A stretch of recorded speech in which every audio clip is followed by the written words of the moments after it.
están determinados a qué pacientes debemos considerar como aquellos que tienen riesgo para desarrollar hepatocarcinoma, para que podamos establecer estas medidas de vigilancia, estas medidas de escrutinio.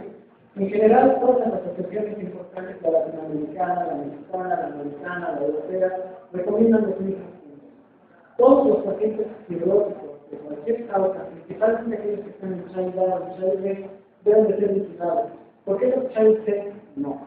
Porque un paciente Child C difícilmente tolera los tratamientos. Gastar recursos en vigilar a un paciente en Child C para después no poderlo ofrecer ningún tratamiento no tiene mucho sentido. Vamos a ver después por qué. Pero en general en los Child A o en los Child B está bien justificada la vigilancia. Decíamos, pacientes con hepatitis B en cualquier etapa, es muy importante, tienen que ser vigilados con sin tratamiento, con cirrosis, sin cirrosis. Sobre todo nacen de todas estas otras cifras. Pacientes infectados de más de 40 años, con historia familiar de carcinoma, con carga viral alta, que tienen más riesgo. En cuanto a la hepatitis C, aquellos decíamos que tienen cirrosis importante, cirrosis, incluso si logran respuesta viral sostenida, tienen riesgo de carcinoma. Y algo muy importante y es muy interesante que comentaba también el doctor en su charla, cirróticos que tenemos en la consulta, que están muy estables, muy tranquilos, muy bien compensados, y súbitamente, en menos de 2 o 3 o 4 semanas, empiezan a sentar la crisis, tienen su primera hemorragia balanceada, empiezan a hacer encefalopatías inexplicables, puede ser que tengan un hepatocarcinoma, y eso se haya descompensado. En ellos hay que sospechar un tumor que rápidamente empezar a evaluarlo. Un paciente estable no se descompensa tan fácilmente. ¿Con qué medidas contamos para detectar tempranamente un tumor en un hepatocarcinoma en este grupo de pacientes? En general, la literatura reporta dos: la alfa-fetoproteína y el ultrasonido abdominal. ¿Qué ha pasado con la alfa-fetoproteína? Que se ha visto que para detectar tempranamente tumores no es útil. La sensibilidad y la especificidad de acuerdo al valor de corte es muy baja. ¿Qué quiere decir? Incluso los hepatocarcinomas grandes, hasta el 50% no llegan a la proteína. Y es algo bien importante que quiero que se queden en mente. Los famosos marcadores tumorales están mal nombrados de esa manera. Son en realidad marcadores de inflamación inespecíficos. No todos los tumores de cerebro ni son automáticamente diagnósticos. 50% de los tumores grandes de hígado no le llevan a la proteína. Y se acaba de publicar un estudio que ya no alcancé a colocar en la charla hace un par de meses en el Hepatology, que dice que los tumores pequeños, de menos de 2 centímetros, que son los que nos interesa buscar, que son los que podemos curar, solamente el 20% de ellos se llevan a la proteína, del 10 al 20%. Entonces, no nos sirve para diagnóstico temprano. El valor predictivo positivo es muy bajo y no es una prueba adecuada y no es recomendada en el escrutinio. ¿Qué nos queda? El ultrasonido, la ecografía abdominal.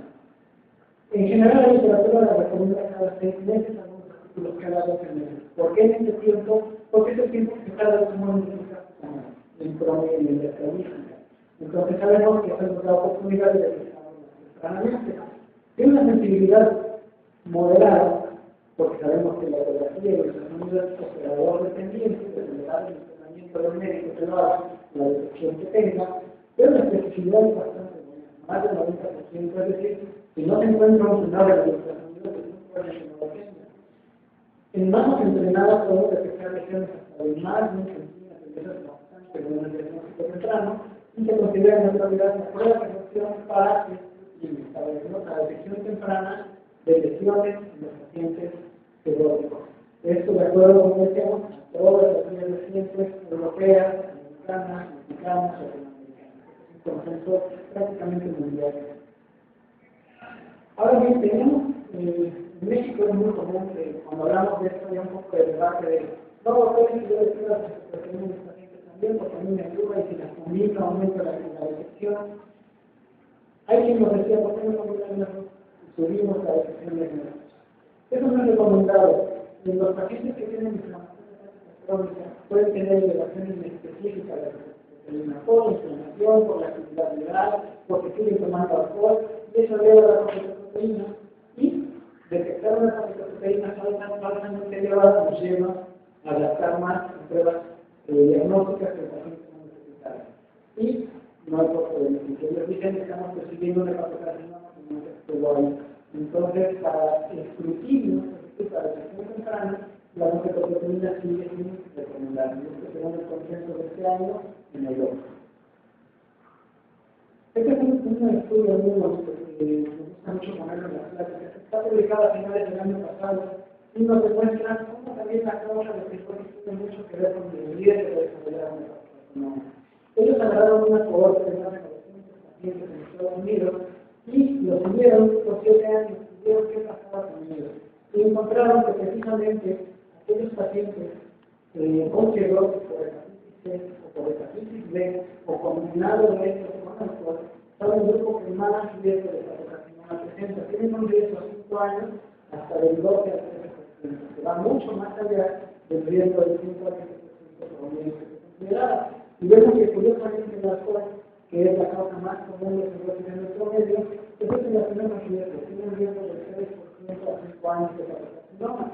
Entonces, decíamos, aunque la causa más frecuente, más importante de cirrosis es alcohol, las cirrosis que más se manifiestan son aquellas que son por hepatitis virales crónicas.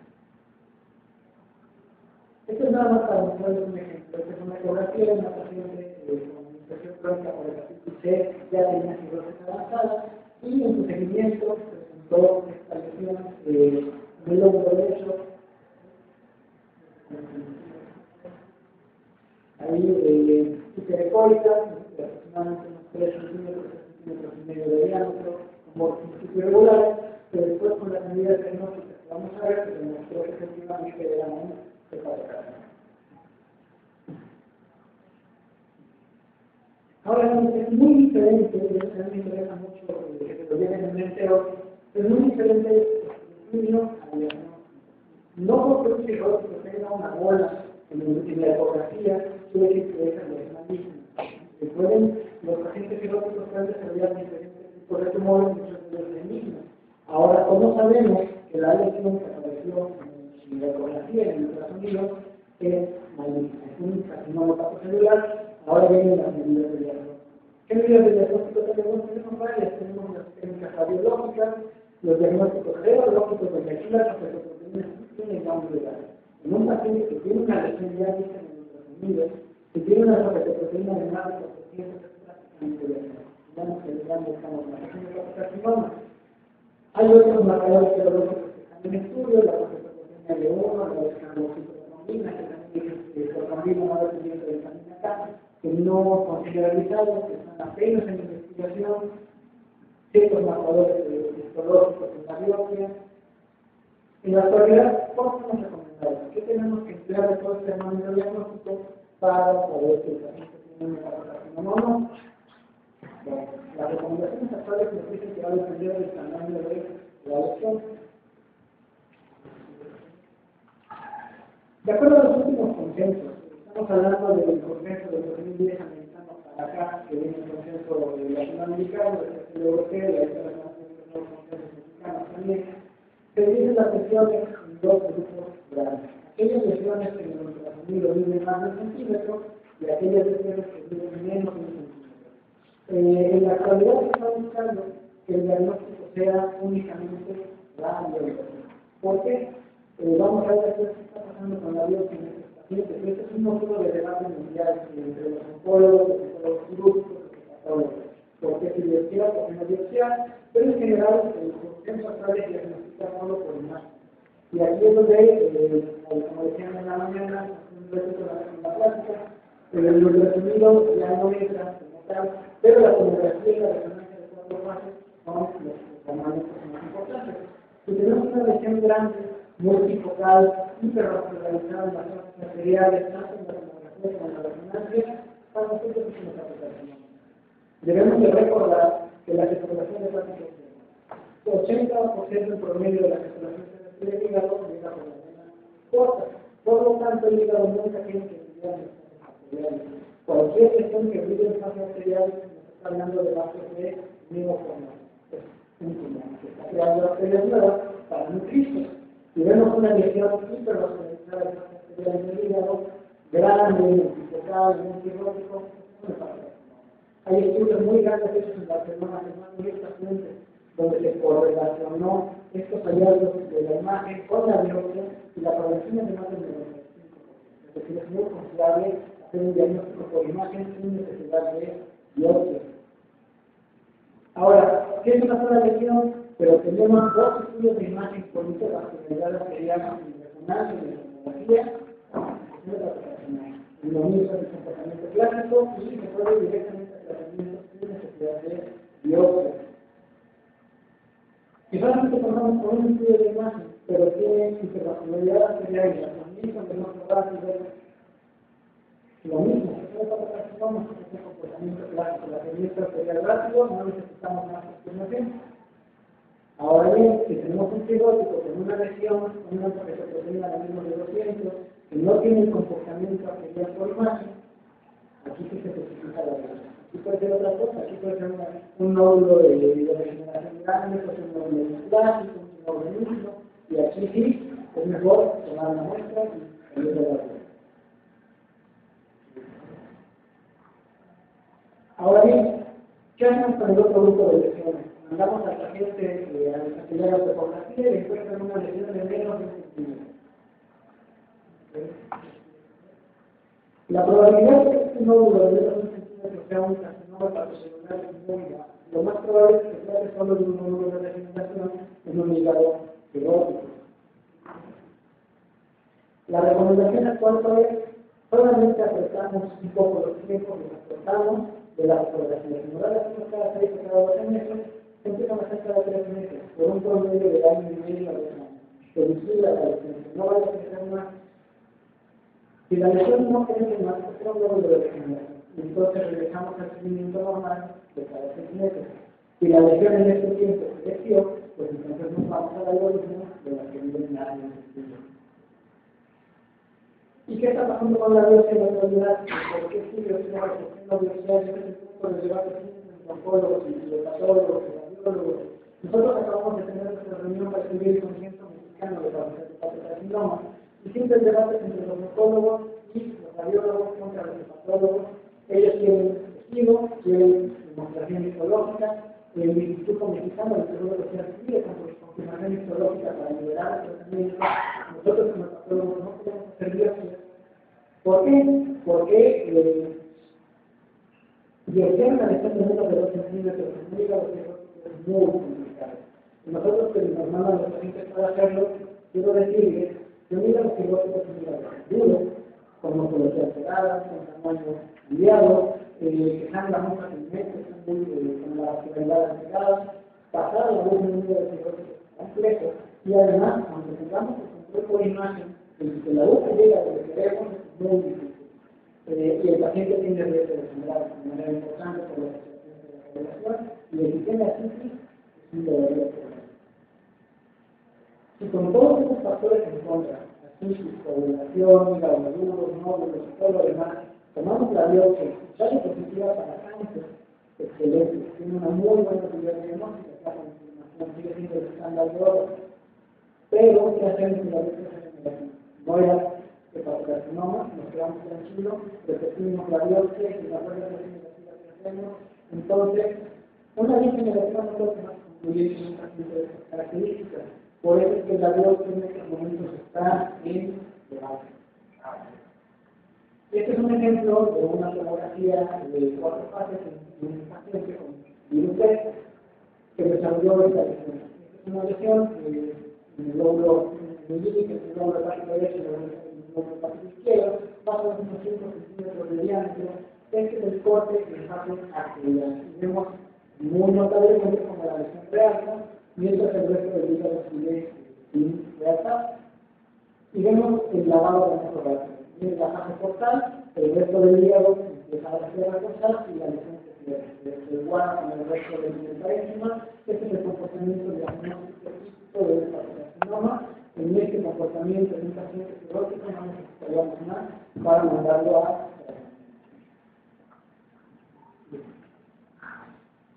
y más o menos así es como se resuelve en la actualidad cómo tenemos que buscar y diagnosticar el hepatocarcinoma. Si tenemos en la ecografía en el ultrasonido una lesión de menos de 1 centímetro, repetimos que el ultrasonido cada 3 meses. Si cambia sus características de tamaño, pues nos vamos para allá, nos vamos a mandar un centímetros. Si queda estable, regresamos con el seguimiento hasta que podamos volver a regresar a la. Si encontramos una versión de más centímetros, aplicamos un estudio de 4 fases, casi siempre primero es una tomografía por disponibilidad y por costos. Si tenemos irregularidad arterial de crecimiento venoso, es un hepatocardía. Y así lo tratamos. Si no lo tenemos, el comportamiento es muy dudoso, tenemos un segundo estudio. Generalmente es una resonancia de 4 fases. Si aquí sí tenemos el comportamiento clásico, es un hepatocarcinoma. Si no lo tenemos, se justifica la veces. Este es un estudio para más o menos reforzar un poquito estos conceptos, publicado por el mismo doctor Terán, también el doctor Terán un poco como mi amigo, tuve la oportunidad de conocerlo en Boston hace un par de semanas y charlar con él de los últimos estudios en el hepatocarcinoma, que es un personaje muy agradable, muy simpático y sumamente brillante. Publicó este estudio a finales del año pasado en el cual ¿qué es lo que está pasando con estas medidas de escrutinio y de diagnóstico en Estados Unidos? Desde el 2005, que tiene un día que dice que tiene que hacer ultrasonido cada 6 meses en los pacientes cirróticos en Estados Unidos. Es como un hospital donde solamente hay concentrados enfermos de hígado, un hospital de veteranos con concentración de pacientes con hepatitis B. Y está manejado solo por hepatólogos. Y él lo que hizo fue ver que tanto se aplican realmente estas medidas para buscar tempranamente cáncer en nuestros pacientes. Tomó una cohorte de 1.480 pacientes, un grupo muy grande de pacientes. Y, desgraciadamente, lo que ellos detectaron fue que de los 1.500 pacientes, apenas en 1.100 se les hizo cualquier prueba en los últimos 2 años, un ultrasonido, algo, una cosa de proteína, y se les dejó. Nada más en 1.500 de ellos, en el 77%, un solo estudio. Ahora bien, un estudio anual, por lo menos cada año, en una prueba, solamente al 34% de los pacientes, que ya es muy pobre para esperar un centro de concentración de hígado. Pero lo que marcan las guías, que sería por lo menos una prueba cada 6 meses, por lo menos un ultrasonido trimestral en un hospital de hígado manejado por hepatólogos, solo se le pedía el 6% de los pacientes. Y eso provoca un subdiagnóstico de carcinoma tremendamente alarmante. Y ya en aquellos casos que se llevaba a pedir 2 pruebas cada 6 meses a la proteína y el ultrasonido solamente al 2% de los pacientes. Desgraciadamente, esto también estuvo en la sobrevida. En aquellos pacientes que les hacía solamente una prueba en cualquier momento, pues solamente el 16% de beneficio de disminución de mortalidad. Y en los que se aplicaba todos los días, 30% se disminuía la mortalidad, que es una diferencia muy grande. Okay. Entonces, ¿por qué hizo el estudio del doctor? ¿Por qué se puso a pensar? Si eso sucede en un estudio de alta concentración de hígado, ¿qué pasa en el mundo? ¿Qué pasa afuera? ¿Qué pasa en estos hospitales donde el cirrótico es manejado en grandes clínicas de medicina familiar y nunca llega a especialistas, el 90% de ellos están en manos de primer contacto y solamente el 5% de los subespecialistas aplican las medidas? Todo el resto de los pacientes no se les hace ninguna prueba. Y por eso llegan con nosotros el diagnóstico tardío. Porque el médico de primer contacto nosotros no logramos permear la información. Que sepan que hay que tomar un tratamiento cada 6 meses a los biológicos para detectar las tempranas de los tumores. Y por eso no llega, como en la etapa del estudio que nos presentaron en la mañana, fuera del tratamiento. Por lo tanto, el beneficio que estamos teniendo con las clases pobres, no las necesitamos, si las aplicáramos, el beneficio sería del 30% de reducción de mortalidad. Y lo más importante pues, es aumentar la aplicación del escrutinio en la práctica clínica de todos los días. Mientras eso no suceda, los cirróticos se van a muy bien. Lo que quiero decir como hepatólogos, que el cirrótico no es una enfermedad terminal. En la actualidad, el tratamiento que tenemos para los pacientes cirróticos les mejora la calidad de vida de una manera impresionante. Y hemos tenido pacientes que llegan a echar el C con nosotros y logramos subestabilizar, logramos bajar nuestra HIV, a veces y se alcanzan la vida hasta 5 o 6 años más. Estos son los pacientes que hacen la práctica, porque les estamos dando ahora el tiempo de vivir suficiente para resolver el tumor. Entonces, ojo, el paciente cirrótico últimamente ya no solamente se muere de concentración, sino de carcinoma.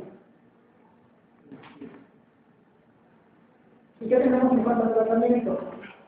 Los carcinomas es un tumor, yo quiero decirles que tiene características muy particulares, que muy pocos tumores, a lo mejor salvo los tumores de cerebro, pueden pasar. ¿Cuál es el procedimiento que toma en cuenta que estamos funcionando el órgano renal? Yo siempre pongo como ejemplo el colon. Un cáncer de colon que se detecta en etapa temprana, pues se quita lo que se llama microectomía y se acabó el problema. El tumor está curado. En el hígado no es sensible. Tenemos funciones bioquímicas de preservar, funciones inmunológicas, de nutrición, no podemos prescindir del hígado y no cualquier paciente tolera una resección hepática. La función hepática es muy importante en estos pacientes. Entonces, necesitamos saber cómo está funcionando el órgano renal, qué tan grave es la cirrosis, qué tan avanzada es la insuficiencia hepática. Entonces, ¿qué factores tenemos que tomar en cuenta para tratar un carcinoma? El primero, ¿qué tan avanzada es la cirrosis? Lo que decimos, no es lo mismo tratar con una quimioterapia de Shaila que un Shaila. No lo van a tolerar igual.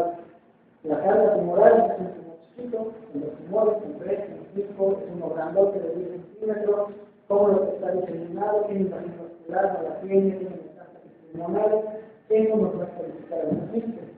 Y además la calidad de vida. A lo mejor el paciente ya tiene muy mala calidad de vida, ya está muy deteriorado, ya no podría estar haciendo quimioterapia, a lo mejor un tratamiento invasivo debe estar más en lugar de ayudarlo. Tenemos que sumar todo esto para saber cómo vamos a tratar al paciente. Antes teníamos estos 3 intentos de calificar al paciente, eran los clásicos, para saber qué hacemos con ellos. Está la escala de Child, que todos conocemos, que es lo que nos dice qué tan avanzada es la cirrosis, pero no tiene nada de cosa, nada de cosa moral, de calidad de vida, y por lo tanto, el metacarcinoma por sí solo el Child no sirve. Después salieron las clasificaciones japonesas, italianas, el cáncer de hígado de Italia. Y sí, esto que está dedicado al tumor, el problema es que solo que se abocaban a tumores tardíos, avanzados, no consideraban la calidad de vida, no consideraban las tasas tempranas, las curativas. Y el famoso sistema americano de la CNN, que la verdad es el menos útil de todos, sí considera la extensión tumoral, pero no tiene nada que ver ni con la función hepática ni con la calidad de vida. Entonces, ninguno de estos realmente sirvió a lo largo de los estudios para mejorar el pronóstico de los pacientes con carcinoma. Fue por eso que el grupo de doctores en 1999 ofrecieron al mundo esta creación de un algoritmo que de entrada se ve muy complejo, pero la verdad es que es bastante accesible. Es el sistema de estatisticación de la clínica de cáncer de carcinoma. Esta clínica es la primera de tomar en cuenta qué tan avanzado es el child, qué carga tumoral tiene el paciente, qué calidad de trasplante o no, y la calidad de vida que tiene. Y dependiendo de esos grupos, los dividen en 5. Una etapa muy temprana, con los tumores en situ, una etapa temprana, una intermedia, una avanzada y la etapa terminal. Aquellos pacientes que están en etapa muy temprana, los tumores in situ, son aquellos tumores muy chiquitos, de menos de 2 centímetros, que son los que quisiéramos encontrar en todos los cirróticos, con una muy buena función hepática, que están en calidad, que no tienen intervención portal. En estos pacientes vamos y les quitamos el pedazo de hígado de los tumores. Y en estos pacientes, sobreviven a 5 años hasta el 70%. ¿Cuál es el problema? Que solamente el 2% de estos pacientes estamos en la realidad. Ahora bien, la etapa temprana son aquellos que ya tienen un tumor de 900 centímetros, que tienen 3 tumores de menos de 3 centímetros cada uno, y ya tienen una calificación portal, que siguen estando en sanidad. Estos pacientes a lo mejor ya no tuvieran una recepción, pero estos son unos candidatos a trasplante. Y por ejemplo, donde no hay trasplante, es una lesión pequeñita, podemos hacer población por la frecuencia, por la absoluta. Y en ellos también el éxito terapéutico es bastante bueno, 80%, y la mayoría de 5 años pueden ser de 50 a 65%. Hay tumores pequeños de 2 centímetros, 3 centímetros, que se les aplica relación con la frecuencia y hasta grandes curados. Medidas en grandes curados. Ahora bien, decíamos, ¿qué es lo que define la etapa terminal? ¿Qué nos decimos justamente con el carcinoma está fuera de tratamiento cuando está en Shaila? Porque el grado de insuficiencia hepática es muy alto. Ya hay un síndrome muy débil, no va a tolerar tan fácil una radiofrecuencia, una pulmonización inmunización, matamos al paciente. Si le hacemos una quimiología, o le hacemos cirugía, no va a salir de la cirugía. Si le damos quimioterapia, se va a salir. Entonces, quedan fuera de tratamiento, se va a terminar y solamente son candidatos a tratamiento sistemático. ¿Qué pasa con estos pacientes que sobreviven generalmente menos de 3 meses? Promedio. Lo que veíamos en el estudio que nos presentaron de aquí en el hospital en la mañana, la sobrevida sin tratamiento fue 4 meses. Esto está reportando la literatura mundial.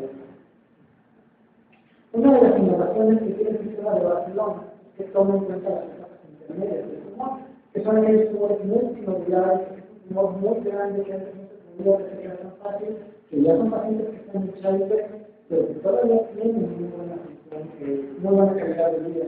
A estos pacientes les tienen que ofrecer ahora algo que no teníamos antes, que es la inmunización transfronteriza. Tratamos la circulación del tumor para tratar de matar lo más posible las células neoplásicas y aumentar la sobrevida. Y la verdad es que nos va muy bien, el éxito terapéutico es más del 50%, y estos pacientes que podían morir en menos de un año, ahora están sobreviviendo entre 30 y 24 meses. La experiencia no lo da una lesión de este tipo, y la teoría es que hasta 3 años hasta el 40% de ellos son terapias con las que antes no contábamos, y en lo que ha ayudado a que no hagan esa intermedia. Y tenemos que tratar que es otra de las innovaciones del sistema de Barcelona, que son aquellos pacientes que ya tienen un tumor extendido, que ya tienen metástasis, que tienen invasión vascular, portal sobre todo, pero que todavía tienen muy buena función, que están en grado, y ahí el grupo de Barcelona siempre decía que hacemos con ellos, están todavía muy bien, el hígado funciona bien, pero el tumor está diseminado, no lo que una persona más que el tumor que estamos conociendo. Porque su calidad de vida todavía es buena, y entonces surgen las terapias biológicas. Las terapias multidisciplinares, las terapias moleculares, de las cuales solamente podemos hacer la técnica porque es la única solución que tenemos. Hay muchos protocolos desarrollados y ninguno de ellos ha dado utilidad sobre la técnica. Esto es nada más para que tengamos una idea final. Una radiación de los pacientes que están en etapas tempranas. Generalmente se hacen tumores pequeños, de 2 kilos y muy buena respuesta. Se utilizan este tipo de agujas que se abren en sombrilla, que se pueden calentar, alcanzan temperaturas entre 60 y 80 grados, 100 grados, que son las temperaturas que logran necrosis y coagulación del tejido vegetal. Una vez que se coloca la aguja en el sitio del tumor, se abre el paraguas, se calienta la lesión, se da una sesión y generalmente con eso se logra muy buena respuesta. Por supuesto que hay que ser muy pequeños, menos de 3 centímetros, en los grandes no sirve, tienen que estar lejos de estructuras vitales, tienen que estar lejos de grandes vasos, para no lesionar nada, tienen que estar lejos del diafragma para poder hacer la oración, pero en general es bastante bien pacientes que están en etapa temprana. Esto es un paciente de etapa intermedia, esto es una quimioembolización transarterial, es una grave lesión en el cerebro, prácticamente todo el lóbulo hepático derecho, es una lesión que sería irreversible, que está fuera de la relación por supuesto, tiene más de 3 centímetros, que no es candidato a trasplante, pero que todavía no es candidato a trasplante porque no tiene enfermedad sistémica, nada más es un tumor muy grande, es una etapa intermedia. Lo que se hizo fue esta angiografía, pero esta es la arteria clínica, que es el lado, y acá vemos la enorme vascularidad que tiene el tumor, por esa bola redonda. Lo que se hizo fue inyectarle partículas cargadas con bromotoxina y con una sustancia que se llama litio, que es lo que da el tapa a las bacterias, y esta es la respuesta tumoral después de 2 meses de la inmunización. Todo lo blanco que vemos brillando es el dolor, que las bacterias, y todo el centro de la lesión está prácticamente necrótico. Este paciente alcanzó a vivir todavía 2 años más después de la inmunización sin ningún tumor. La verdad es que es bastante bien. Esta es la terapia sistémica que me estaba trabajando con la única autoridad del mercado. Tiene un rango de seguridad bastante grande. Los efectos adversos más comunes son enfermedad de la piel, inflamación, en algunos casos diarrea, trombocitopenias, en los casos más agresivos quizás. Pero en general los efectos adversos de los pacientes bien seleccionados, las toleran bastante bien. Esto es para las caras. Esto es nada más para mostrar cómo es que el tratamiento o las terapias biológicas son estos 2 estudios que venían a cambiar la carcinoma. El estudio occidental, el europeo y americano, el estudio Sharp, que demostró que dar a estos pacientes por API les prolongamos la sobrevida casi 4 meses más.